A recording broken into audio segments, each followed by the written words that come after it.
ਕੇ ਹੜਦੇ ਦੋਵੇਂ ਬੂਹੇ ਖੁੱਲੇ। ਵਾਹ ਸੀਨੇ ਦੇ ਵਿੱਚ ਸੀਨੇ ਦੇ ਵਿੱਚ ਡੱਕੇ ਹੜਦੇ ਵਾਹ ਦੋਵੇਂ ਬੂਹੇ ਖੁੱਲੇ।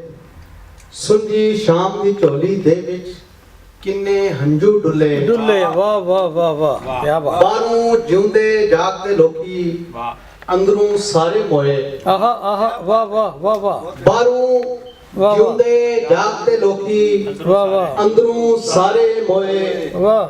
ਤਨ ਦੀ ਪੁਰਦੀ ਮਿੱਟੀ ਦੇ ਅੰਦਰ, ਤਨ ਦੀ ਪੁਰਦੀ ਮਿੱਟੀ ਦੇ ਵਿੱਚ ਸਿਰੋਂ ਪੈਰੋਂ ਰੁੱਲੇ। ਆਹਾ, ਕੀ ਬਾਤ ਹੈ। ਤਨ ਦੀ ਪੁਰਦੀ ਮਿੱਟੀ ਦੇ ਵਿੱਚ ਸਿਰੋਂ ਪੈਰੋਂ ਰੁੱਲੇ। ਵਾਹ ਵਾਹ। ਅਸੀਂ ਹੱਡਾਂ ਦੀ ਸਮਿਖ ਵਿੱਚ ਆਹਾ ਲੈ ਕੇ ਫਿਕਰਾਂ ਜੰਮੇ। ਆਹਾ, ਕੀ ਬਾਤ, ਕੀ ਮਿਸਰਾ ਹੈ। ਵਾਹ ਵਾਹ ਵਾਹ ਵਾਹ ਅਸੀਂ ਵਾਹ ਵਾਹ ਹੱਡਾਂ ਦੀ ਸਮਿਖ ਵਿੱਚ ਵਾਹ ਵਾਹ ਲੈ ਕੇ ਫਿਕਰਾਂ ਜੰਮੇ। ਵਾਹ ਵਾਹ। ਸਾਡੇ ਸਿਰ ਤੇ ਅਜ਼ਰੂ ਰੱਖੇ ਸੋਚਾਂ ਦੇ ਐ ਕੁੱਲੇ। ਬਹੁਤ ਖੂਬ, ਬਹੁਤ ਖੂਬ, ਕੀ ਬਾਤ ਹੈ। ਬਹੁਤ ਸ਼ੁਕਰੀਆ ਇਹ ਗਜ਼ਲ